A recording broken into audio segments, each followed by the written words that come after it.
Dans cette vidéo, on va utiliser VS Code pour créer une page web. Donc, on va créer un nouveau dossier, un fichier là-dedans, un fichier index.html. On va ajouter des tags HTML. On va tester ça dans le furteur. Ensuite, on va ajouter un script pour dessiner. Et ensuite, on va ajouter un timer pour dessiner. On va télécharger ça dans l'ESP à l'aide d'un client FTP. Puis ensuite de ça, on va tester en se connectant sur l'ESP à partir d'un PC et d'un mobile. Donc, la page web qu'on va créer, c'est une page web assez simple. Pas de format de style à l'intérieur. Donc on a en haut un texte qui est le titre. On a une icône qui représente la page. On a une barre de navigation qui n'est pas fonctionnelle, puis qui montre en fin de compte qu'on peut utiliser des tags de navigation. On a des headings de différentes grosseurs. On a une entrée où on peut taper du texte, un input. On a une zone de paragraphe où on peut mettre du texte. On a une zone de dessin. Et si on rafraîchit, ici, on voit que on a un script qui dessine à la fois au début des formes simples et aussi avec un timer qui nous permet de faire de l'animation. On va commencer par créer un nouveau dossier puis un fichier index.html. Si je vais dans VS Code, il y a l'extension MATLAB qui est installée dans VS Code. Ça ne dérange pas si vous ne l'avez pas. Vous avez tout simplement à taper un peu plus de texte. Je vais créer un nouveau dossier que je vais appeler test HTML. Dans ce dossier, je vais créer un nouveau fichier qui s'appelle index.html. Habituellement, dans un serveur de fichiers, lorsqu'on s'adresse au serveur, par défaut, c'est index.html qui est servi. Donc, à l'intérieur de ça, ici, si on veut avoir un format HTML5, donc on vient ici, puis il faut aller dans DocType. Donc ça, c'est le livre que vous pouvez télécharger gratuitement, un PDF qui s'appelle Not for Professionals, HTML5. Il y a toutes sortes de livres là, sur les technologies web. Et c'est le titre. Et ça indique ici que c'est free. Donc je vais aller au niveau de DocType. DocType pour du HTML, il faut taper ça.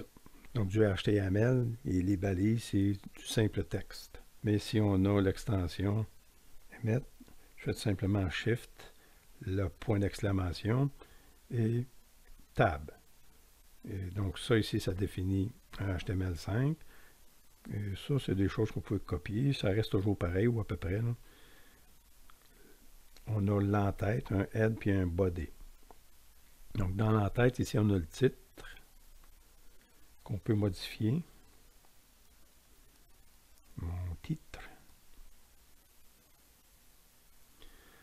Ensuite, on peut rajouter l'icône. Par défaut, c'est favicon, mais je peux copier une icône ici.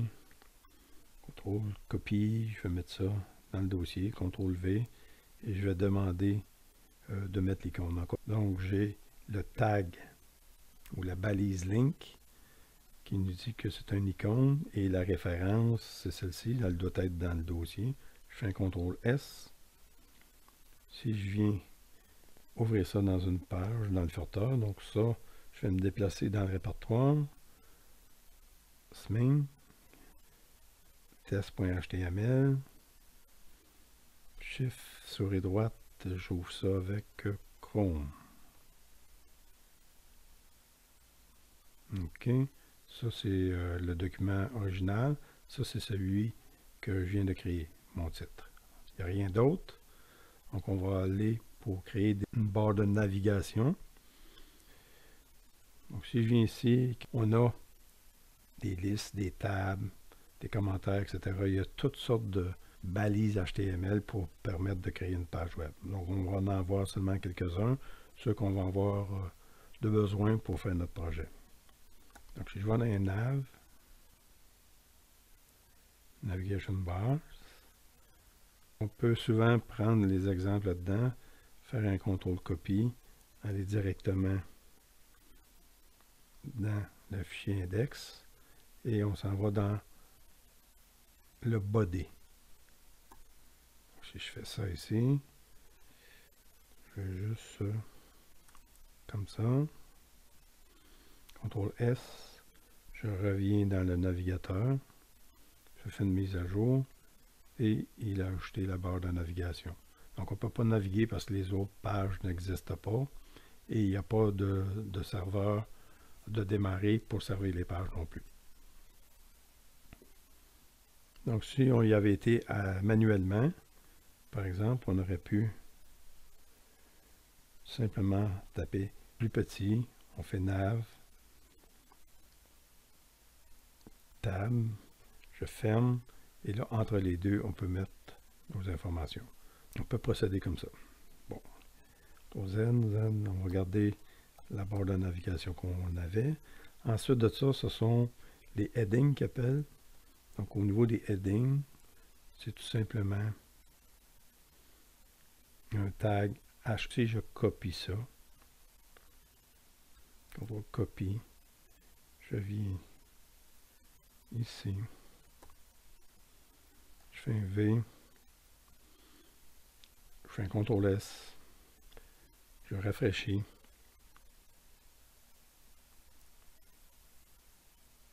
on a les différents headings. Donc je fais un CTRL Z pour revenir en arrière. Si je fais plus petit, je fais H1, je ferme, il va compléter et ensuite il s'insère dans le milieu et on peut mettre notre texte. CTRL S. Si on réfléchit, voilà. Maintenant, qu'est-ce qu'on voulait ajouter? On voulait ajouter une zone d'input. Pour ça, on peut simplement taper ici Input, tab, je ferme. Et si je fais un CTRL S, je rafraîchis. Je m'en viens sur ma page. Je rafraîchis. Il a mis la zone de texte ici. Donc, je peux taper.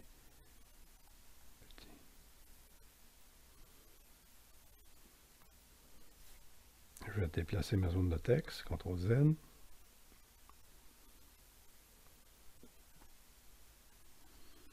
Input. Je pense qu'on peut y mettre une grandeur. 16 est égal à 40 caractères. Par défaut, c'est 20 caractères. Essayons voir. CTRL S s'il prend ça. Donc, si on rafraîchit, il l'a déplacé puis il l'a mis plus grand. Maintenant, on va mettre une zone de paragraphe. Pour une zone de paragraphe, il faut mettre du texte. C'est tout simplement P. Si je ferme ça, il complète et il me met dans le milieu. Et à ce moment-là, je peux même faire un Enter. Pour faire un saut de ligne, c'est la balise BR. C'est une autre ligne. CTRL S. Je rafraîchis. Si c'est une ligne, si c'est une autre ligne. Donc encore une fois, c'est parce que je l'ai mis. Donc on peut mettre le paragraphe est avant l'input. CTRL X. Donc si on change ça de place, donc même si on met des lignes ici, ça ne fait pas de ligne dans la page. Donc le positionnement dans le body détermine la position dans la page. C'est interprété un après l'autre et dessiné un à la suite de l'autre. Il faut faire un CTRL S. Et ensuite, si on rafraîchit, voilà. Maintenant, on va faire un canevas. Un canevas, c'est un espace pour dessiner. Donc, on peut aller voir Canva ici. On a un exemple de base. Donc, pour faire l'exemple de base, tout ce qu'on a à faire, c'est de mettre Canva ici. CTRL copie. Ensuite, on met le Canva.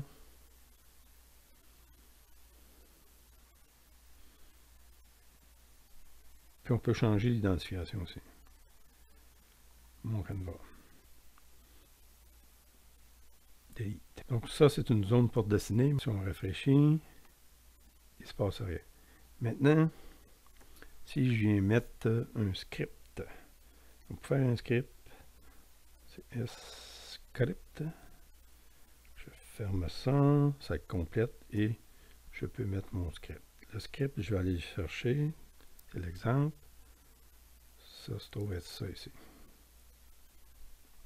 Pour le copie. OK, essayons ça. CTRL S. On réfléchit. Ça n'a pas fonctionné. Allons voir qu'est-ce qu'il nous dit ici. Inspecte. J'ai une erreur.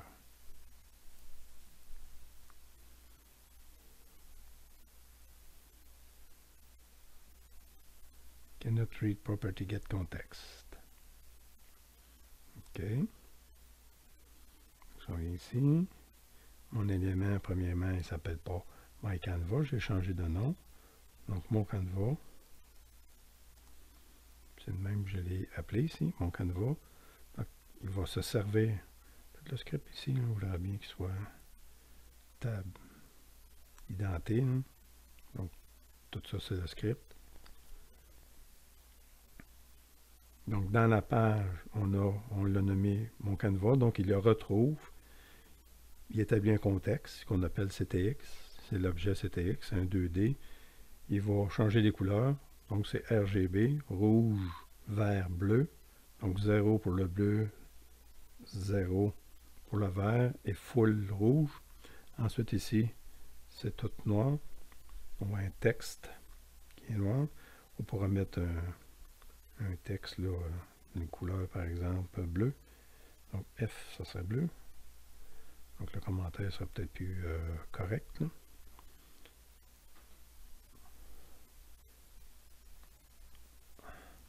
Some blue text, CTRL S. Si je reviens et je demande, il a affiché un carré plein rouge avec une ligne bleue en texte. Donc, bien sûr, on pourrait changer la couleur. On pourrait mettre une couleur, un texte aussi. Yellow, CTRL S. Si je reviens ici, voilà. Maintenant, si le script, CTRL extract, si je le mets dans l'entête, vu que c'est exécuté avant le body, CTRL S, ça va donner une erreur. Donc, si je rafraîchis ça, on voit qu'il n'y a rien vu. Et si on va dans l'inspection au niveau de la console, il nous donne la même erreur que tout à l'heure. Il n'est pas capable, en fin de compte, d'utiliser mon Canva parce qu'il n'est pas encore dessiné. Donc, pour ça, ce qu'on peut faire souvent, on peut utiliser une fonction qui s'appelle, si on regarde ici, on a même la page en script, c'est la page 309. On nous dit ici que si on crée une fonction, puis qu'on l'appelle lors de l'événement window.onload, donc l'événement, CTRL copie, l'événement window.onload se produit lorsque toute la page est terminée de charger. Donc, tout le body est construit, toutes les images sont chargées. Donc, à ce moment-là, il va appeler la fonction qui va permettre de dessiner. Donc, allons voir ça, si on peut mettre ça maintenant. Une fonction ici, window onload. Donc, la fonction, ça va être ça. Donc, je dois terminer la fonction. La fonction, c'est entre accolades. Termine 8. Voilà, j'ai la fonction. Je fais un CTRL S. Si je reviens et que je recharge, ça fonctionne. Donc, on vient de voir qu'on peut mettre le script en dernier, juste ici. Après que tout est construit, on le met là. Si on le met dans l'entête, à ce moment-là, il faut attendre que tout soit construit dans dans le body, toute la page soit construite, à ce moment-là, ça c'est appelé et c'est exécuté. Parfois, on va mettre des scripts dans l'entête parce que ça ne travaille pas nécessairement sur les éléments qui sont dans le body. C'est peut-être pour charger d'autres scripts. Ils n'ont pas besoin de la page, donc à ce moment-là, on les met dans l'entête et ça va charger quand même. Une autre approche qu'on peut faire, c'est de mettre la fonction dans un fichier. Donc si je ramasse tout ça, tout le script, si vous voulez, hein, je vais tout ramasser ça, CTRL extract, je vais créer un nouveau fichier ici que je vais appeler test.js. OK. Et je vais mettre ça dedans, CTRL V, Windows Unload, je n'ai plus de besoin, script non plus. Je vais appeler ça une fonction dessine, par exemple. OK. Donc, on crée une fonction avec le même code. Pour créer une fonction, ça prend le mot réservé fonction. Ensuite, on donne le nom de la fonction avec parenthèse ouverte, parenthèse fermée. Puis, entre en calère, on met le code. Maintenant, si on regarde index.html, il faut demander de charger le code. Donc, c'est encore une fois, c'est une balise script. On dit c'est une source. Et puis, c'est le nom du fichier avec sa localisation. Donc, le fichier test.js, c'est pas obligé qu'il soit là. Il peut être dans un autre dossier. Il peut être situé sur un autre serveur à quelque part dans Internet. Donc, le code peut arriver d'un peu n'importe où à travers le monde. Maintenant que le code est chargé, il faut l'appeler. Encore une fois, ce sont les mêmes choses que tout à l'heure. Donc, on a le choix de mettre un événement window.unload et de démarrer la fonction, ou bien on peut le mettre en fin, juste avant la fin du body, et de faire une mention d'un script et on appelle la fonction. Et lorsque dessine va être appelé, il va faire toutes ces instructions-là. Donc si on revient ici et que si on modifie la couleur, par exemple, si on met tout, on met ça en blanc, CTRL S, je reviens ici. Voilà, c'est écrit en blanc. Pas très joli, mais ici, Gray, je ne sais pas si ça existe. Gray, on peut l'essayer. Pas Gray, CTRL S. OK, ça fonctionne. Maintenant, on va utiliser des timers. Je vais juste l'inclure ici. On a créé deux variables, x, y. Cet intervalle, si on regarde dans Word ici, au niveau des timers, on a cet intervalle qui va nous permettre d'appeler la fonction ici, peu importe le nom, okay, à toutes les 60 secondes. Donc, c'est des millisecondes ici. À toutes les 60 secondes, il va appeler cette fonction-là. Donc, si on met 100, ça à 100 millisecondes, il va appeler ça. Clear intervalle, c'est on peut finir la répétition de la fonction. Set timeout, c'est cette fonction-là va s'exécuter après le nombre de millisecondes. Donc ça, c'est au niveau du livre JavaScript, page 341. Donc si on va dans JavaScript, si on va à page 341, page down, on a des timers qui sont avec des exemples. Voilà. Dans la fonction dessine, on rajoute deux variables pour la position de départ de dessin. Ensuite, on sert d'un timer, cet intervalle. La fonction va être définie ici. Donc, on aurait pu définir une fonction ailleurs et l'appeler ici. Donc ici, la fonction est définie à même le timer. On prend les mêmes instructions de couleur, faire un rectangle en position X et Y, c'est donné par ça, de dimension 10. Ensuite, on va tout simplement incrémenter l'endroit où il est dessiné, jusqu'à temps qu'il atteigne les valeurs limites. À ce moment-là, il va toujours dessiner par-dessus. On aurait pu mettre une autre clause qui arrête de dessiner. Et ça, cette fonction-là va être appelée à toutes les 100 millisecondes. Donc, si on fait un CTRL S et qu'on revient ici, si on redemande, on voit notre dessin. Donc, si on veut arriver à quelque chose qui est semblable comme ça, donc, ce qu'il nous faut, c'est tout simplement dessiner un rond, un rectangle à des couleurs différentes. Donc, on regarde la dimension de zone de dessin. Elle est plus petite ici, et ici elle est plus grande. C'est pour ça que ça a changé un peu. Donc, on peut changer la dimension de notre dessin dans notre canevas qui est défini dans le body. Je ne l'ai pas dessiné ici, donc il a pris la valeur par défaut du canevas. Donc, on peut mettre aussi une width égale à 400 et la hauteur pour S. Je reviens. Voilà. Maintenant, pour les autres, c'est le deuxième exemple, tout simplement. Donc, je vais tout simplement copier les instructions en 2 étapes. Je m'en viens dans mon code.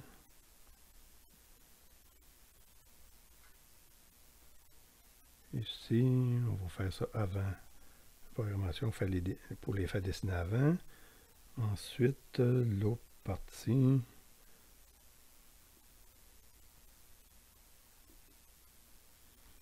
Copie.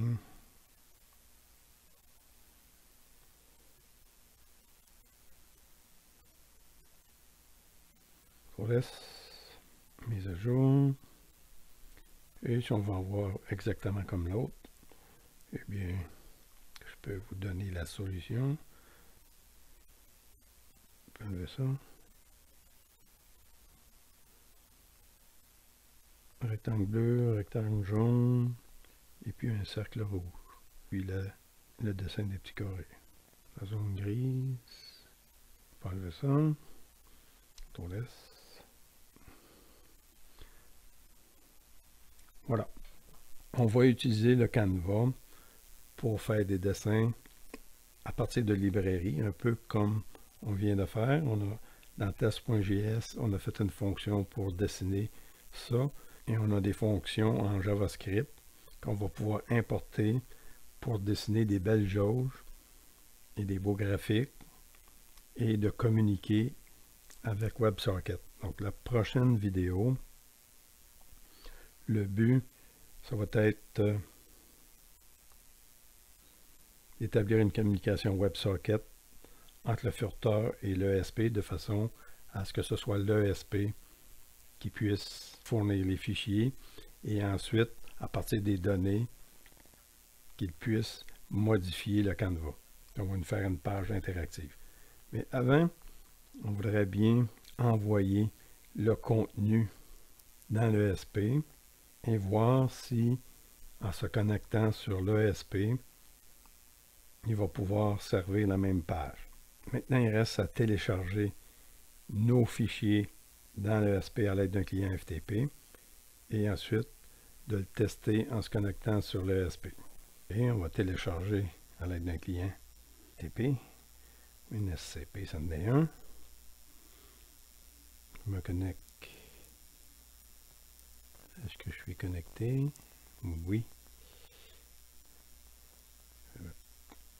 C'est celui-ci. Je vais me connecter.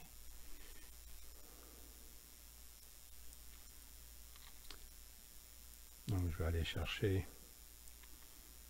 mes fichiers HTML. Donc, j'ai besoin de index.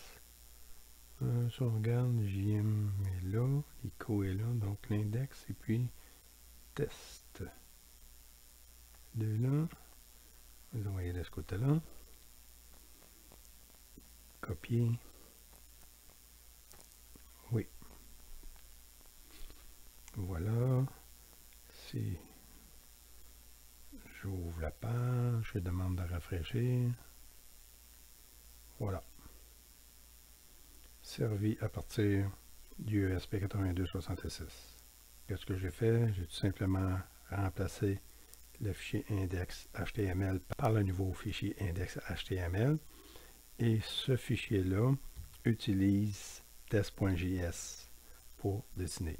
Donc si on le regarde, on peut même l'éditer.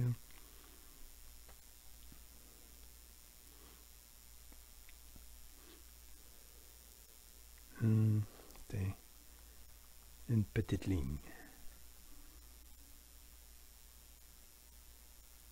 Save. Goodbye. On met ça en jour. Ici, c'est une ligne. C'est une petite ligne. À l'aide du client FTP, on peut éditer, modifier, mettre des fichiers à l'intérieur et ces fichiers-là sont servis par le ESP8266. Donc, on n'a pas besoin de reflasher avec le port série les fichiers qu'on va mettre dans le système de fichiers. On a seulement qu'à utiliser un client FTP. Donc, la prochaine vidéo, ce sera d'établir une communication WebSocket entre le furteur et le ESP8266 et on va réaliser une page web interactive pour le 8266. Donc, ça va nous permettre de mettre des boutons et d'afficher des valeurs provenant du ESP8266 dans une page web. Terminé.